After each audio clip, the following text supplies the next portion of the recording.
What's your dream quilt? My dream is a Lone Star quilt. I always thought I will have made it as a quilter if I could just do a Lone Star quilt. I wanted to do it so badly. 1991, I purchased Eleanor Burns' VHS on how to make a Lone Star. Have I done it? Nope.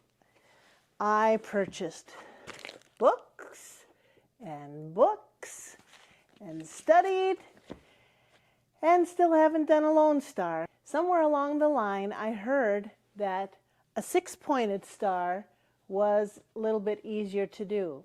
I suppose it could be because the angles are a little larger. Along the way I discovered a few hints and tips that sometimes aren't included in books, and I hope these might help. Tip number 1. Use scraps when trying a new technique. I regularly save 1.5, 2-inch and 2.5-inch strips in their own drawers like this. It's fun to dig through and use scraps when they're already cut to size. Tip 2. Create your own pattern by using the strip sizes you have. Place your strip along the 60-degree line on the cutting mat or on a large ruler and determine the length of 6 segments. Grab the top of the strip at the 9-inch slot, since that will be the rightmost edge of the strip. Bring it down on the straight edge. Take note of the measurement and add enough to make at least one more segment, plus another 1/2 inch or more. I felt comfortable with a 13-inch strip. If you miscut, there will be one extra segment. The top is furthest away, so just bring that down, just slide it down. So this says 15 about, so go to 17 and you can add another 1/2 inch or an inch. Tip 3. I laid out the strips in the order that they would be presented in the diamond, and then you can rearrange as desired. Remember to use some contrast between the strips and it will be a nice bursting star pattern.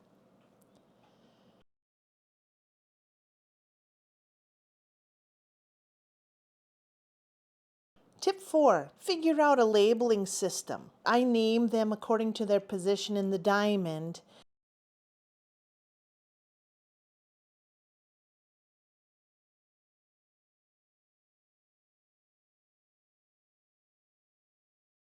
As I lay out the strip sets, I then say to myself, point, accent, middle. Then accent, middle, accent. Then, oops, I misplaced it. There it is. Then middle, accent, and outer point.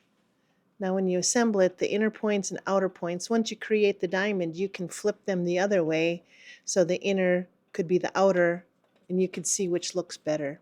Here the points and the accents are the same, but you lay them out in the same way. Say point, accent, middle.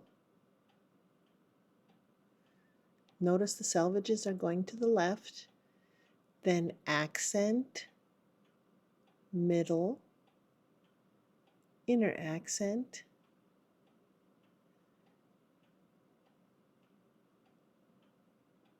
and then middle.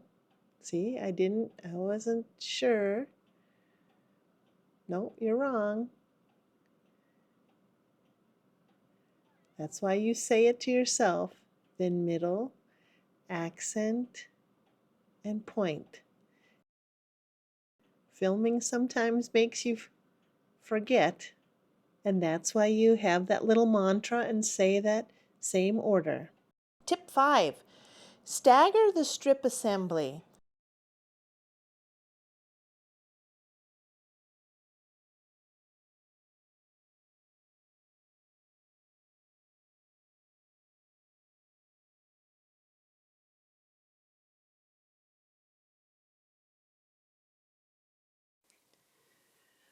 I want to show other ways you can cut that 60-degree line.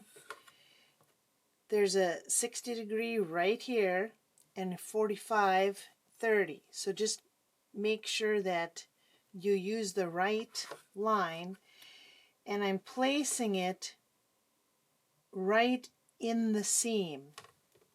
And it's not long enough, so it's not an ideal. If you have a square ruler or something with that on, use that. But what I'm doing to make it work is placing another for a straight edge from which I can cut. Okay, so now I'm just going to remove this so I can keep my right-handed way of cutting. And this is why it just takes so much longer. There's the two along the edge. And remember, the mark of the ruler should be right over the fabric, not so it's on the line is on the cutting mat that you can see it. It should be on top of the edge of the fabric for accuracy. And then align this again. Now it's pretty straight up to here, but I see it veering off. So as you get further up here, well, let me just cut one more. And then before I go further, I'm going to check that it's the same type of angle as this, as my previously cut ones, just to make sure I did it right. Because, you know, it's been one of those days. As you get further up here, if it's not, you can't make the seam line up, it wants to bow, that's when you straighten the edge and realign it so it is straight.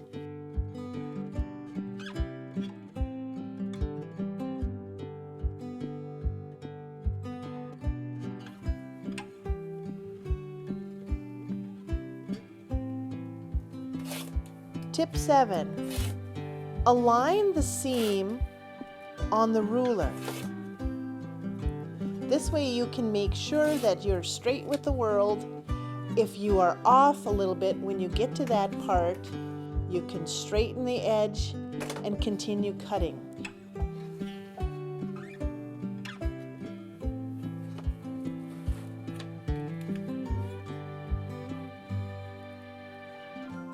Align on the seam.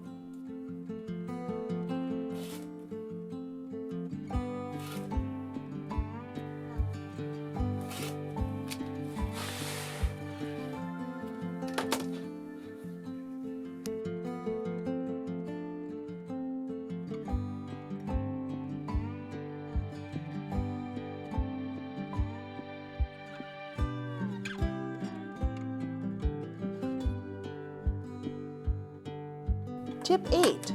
Mark 1/4 inch points or dots. And when you have a funny angle, that's difficult to do unless you draw a 1/4 inch line all the way around your piece, and then where those lines intersect, that's your 1/4 inch. I have a tool from Ginny Beyer. It's the Perfect Piecer. It has several different angles. You just align those with the edges of your piece and mark the dot with a pencil.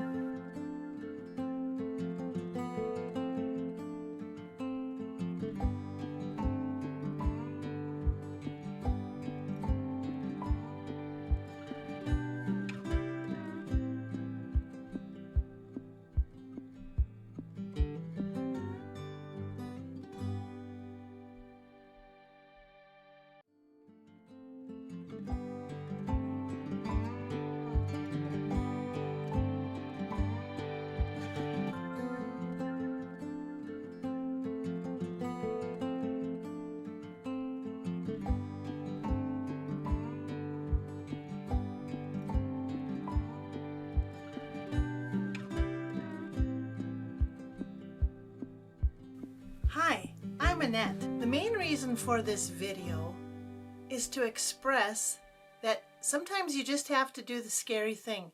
And oftentimes the scary thing is just beginning to do something. You have to remember, it's not difficult. It's just different. Sometimes doing the new thing, just because it's different, makes it seem difficult. But once you get started, it's not so bad. Now, I used the pattern for this star mostly by following Edita Sittar's advice in her Patches of Stars book. There's a few things I did differently, and one of the main things is the quilt seemed so long and narrow that I decided to make it a little bit wider by adding a scrappy border. I started with the scraps that I cut off in the segments. Instead of 6, my strips were long enough to make 7, so I saved that 7th one in case I lost something, which I needed one time. But then those extra segments I just used to make a border. So that'll be following my little talk with you here. Now in her book, she set the stars. The background between the stars was a hexagon. And she had a template in the book, and you just had to trace that. I believe on her website you can buy a template, which after I tried to do this, I would recommend buying the thing. But otherwise, my star, which was made with 2-inch strips, once that diamond was finished, it was 5-inch wide diamond. So you could also make 60-degree diamonds from a 5-inch strip of fabric to square off. How do you square off a hexagon, right? But to just make a table topper and complete the star that way. Otherwise, if you didn't want to do that, if you did try to make a star, applique it to a background square, or just kind of enjoy it like I hung one on my design wall. I'll enjoy it till I know what to do with it. You could applique it to a jacket, or that would really be pretty on the back of a jacket. But I hope you enjoyed making these stars. If you found anything helpful, please encourage me. Encourage me by liking and subscribing. I hope to put out videos on the 15th and 30th of the upcoming months. Thank you for your interest and support.